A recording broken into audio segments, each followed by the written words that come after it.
Spiritual awakening, symptoms, signs, and secrets, what they don't tell you, what the universe is trying to tell you, and how you can use that in order to awaken your own soul, your mission in life, and create more success and manifest the things that you desire. This is Jake Ducey with JakeDucey.com. Let's dive right into this video.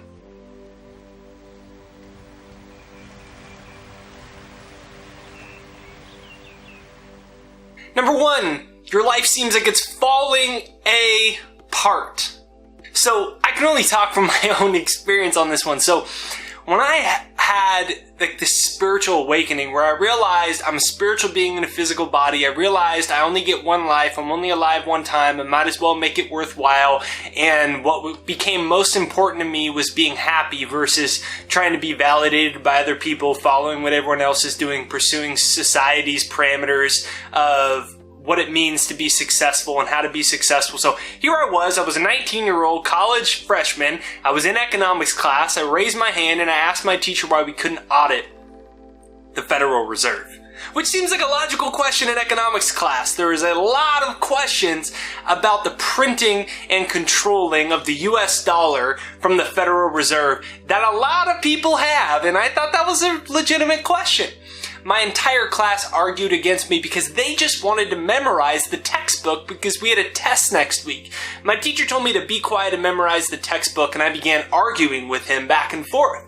So picture this, freshman in college, and I'm like, dude, why? This is a legitimate question. Why should I just memorize this textbook? How is that going to aid us? This was during 2009, 2010, still going on during the financial crisis, the global financial crisis that we had.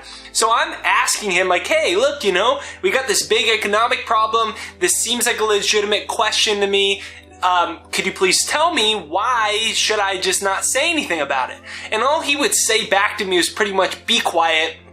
If you want to be successful, memorize this. We got a test coming up. And said this wasn't a creative discussion class. And I said, this isn't about creative discussion, it's about critical discussion. And it ended up getting so bad that I stormed out of the class, and I turned to my friend Tyler Kem and I said, I'm quitting. This is ridiculous. I'm going to travel around the world and I'm going to write a book about it. Now, Tyler probably was starting to wonder if I was losing my bolts. He was sitting next to me in class during that. And then other people started thinking I was losing my bolts. When I said I was going to quit, why would you quit? Why would you leave school? You're not going to be successful now. You're going to ruin your life, everything you work towards. Why don't you go travel and write a book later in life? Just focus, get your degree, and then go work a job that you don't really care about. And then when you retire, you can do these things. Besides, you don't even know how to write, da-da-da-da-da-da-da. And what ended up happening is people that, I was a freshman in college, so still had all my old high school friends. At the breaks, we'd all get together. They all started thinking I was crazy. And it became this weird thing where the things I wanted to talk about and the questions I had about the socioeconomic climate of the world, about our own spirituality, our own mortality, and our own eternal nature, the impact consciousness has in reality. And 19-year-olds don't normally talk about that. So I lost all my friends. People started thinking I was crazy. And so I went through this period of being really alone. And it was am I crazy? Even my own mother, love her so much. She's been so incredibly supportive, but she even thought I was losing my bolts. And she was, she was supportive of me doing what I wanted to do, but she wanted me to stay and get my degree and do all these things, play basketball. And I understand where she was coming from, but I had to walk my own path, even though nobody understood it. And so, to me, a spiritual awakening is really about a reassessment of your own values and priorities in life. And mine went from trying to be successful by doing what everyone else was doing to wanting to be happy, finding out who I was, and discovering what my purpose in life was. Now, if you decide to make your number one priority to discover who you are, what makes you happy, and to find your purpose, those are very different motives from how the rest of the people that you're around live. So people start questioning you. They think you're crazy. They think you're losing your mind. You feel alone. You feel isolated. You feel like you have nobody that can relate to you. And that's great. Why? Because when you don't have the outer world to depend on and validation from other people to depend on and trying to fit in and fitting in and all these things, what occurs is it pushes you within yourself. And when you go within yourself, you have an opportunity to discover the kingdom of heaven is actually within you. That all the answers that you seek are within yourself. And that your purpose will be revealed to you when you go within yourself. You find out how to be truly happy and fulfilled rather than being stimulated by validation and then other outer things, circumstances that we think we need. And we find out that when we tap into that place within ourselves, we find true happiness. We find a connection to soul.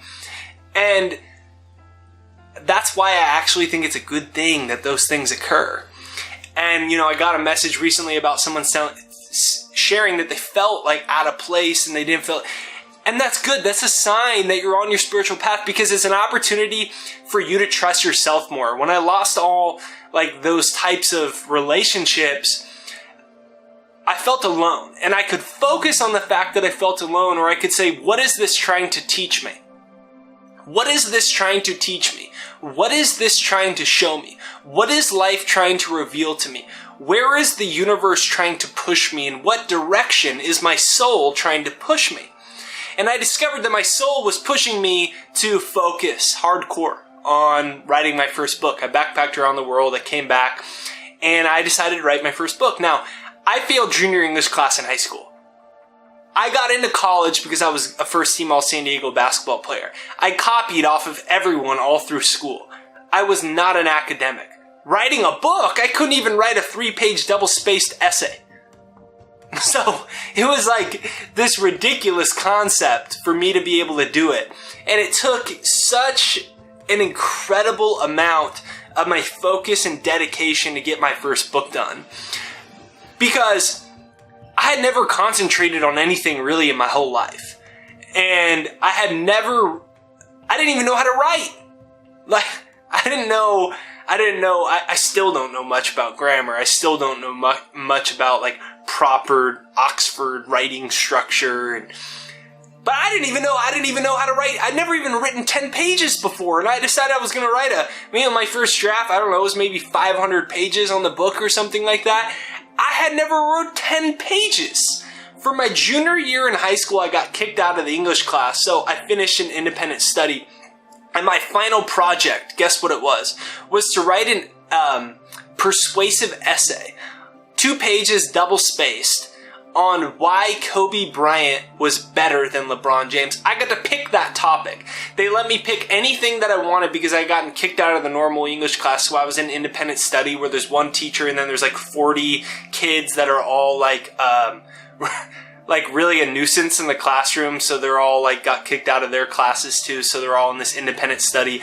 Kids from all different grades in there for all different subjects. So it's like, it's really not a class. Everyone's in there by themselves, but it's just like you had to put them somewhere. And then there's this one teacher who's really not your teacher. She's kind of like a monitor. And she just says, hey, so Jake, it looks like you're finishing your junior English class. You're going to write a persuasive essay, pick your topic. I'm like, Kobe Bryant's better than LeBron James. That's my topic. 2 pages double spaced. That's what I wrote about. You know how many words that is? 2 pages double spaced with size 16 times New Roman font? Not very many.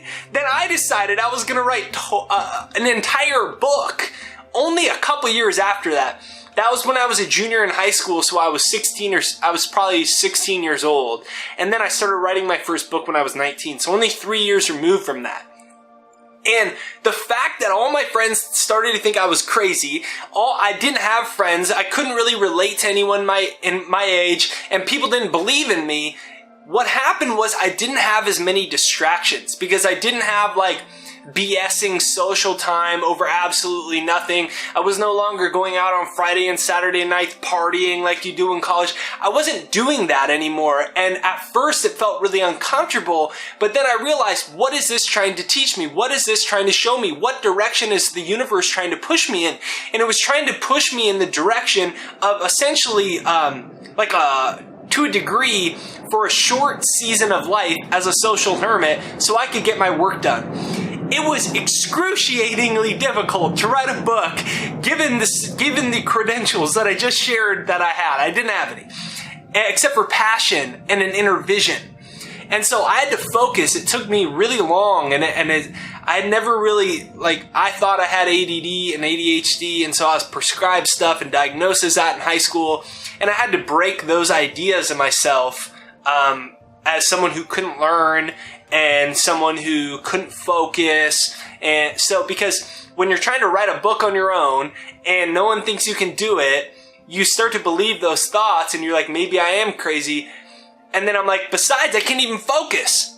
And then I realized all that was just stories in my head that I've told myself so many times that it became my self-image, my social identity. And so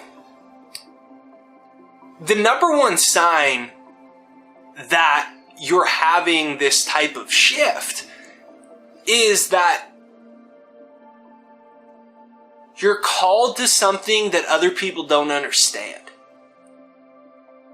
You're called to something. You feel it in your heart. Even though other people don't understand it and other people don't get it, that's fine. The question is, what direction is the universe trying to push you in? What is this trying to teach you? What is this trying to show you? And for me, I lost those outside things because it was trying to help me become able to have the level of commitment necessary and the lack of knowing my experience in my life. I needed a lot. I needed to have no distractions to get my book done, and I got it done. No one would publish it, and that's a different story. Eventually I had to self-publish it, fill my car up with books, sold them out of the trunk of my car, sold 10,000 books on my own. Then I got a publishing deal with the #1 publishing company in the world, Penguin Random House, and then my career started to build a little bit of momentum. But it started out of other people not understanding me. And the way I broke through that was when I stopped trying to make them understand me. When I stopped trying to use my energy to fight against that and be like, look, you don't understand. Look, you don't get it. Look, I was just like, all right, fine. I'll go within myself. And that's when I had the vision for the book. And then things started picking up. And now, however many years later, here we are today making a video together, you and I. So that's the #1 sign. You're not alone. Life is trying to push you in a different direction. And the question is, are you willing to answer that call? Alright, thank you for watching this video. This is Jake Ducey with JakeDucey.com. Comment down below, I'm a spiritual being in a physical body. Comment that down below, I'm a spiritual being in a physical body. Comment that down below, you are a spiritual being in a physical body, an individualization of the infinite consciousness, the divine mind, God, universe. You're an individualization of that. You're holy, you're worthy. Everything is going to be just perfect. Spirit always manifests itself perfectly. You are supported. And you're a spiritual being in a physical body. So if you haven't yet, make sure that you download and demo my free success hypnosis, jakeshypnosis.com, right there down below. It's success hypnosis I started using, I told you my story. So what I started doing is I started hypnotizing myself because I had all this old programming about who I thought I was and what I thought was possible. And then I had all this exterior pushback against me of people that didn't think I could do it, thought I was crazy. So I recorded my own success hypnosis to wire my mind for success, to brainwash myself before all the outer world could brainwash me, and it changed my life. And I put it up now for free. Over 250,000 people from all over the world have downloaded it and use it. Every day I get dozens and dozens and dozens and dozens, hundreds of comments and messages and emails, or my team gets the emails, and They're just miraculous stories of people's lives being changed by it. I'm so touched by it. And so it's right there down below. It's jakeshypnosis.com, jakeshypnosis.com. So scroll down there, hit jakeshypnosis.com and begin to use that today.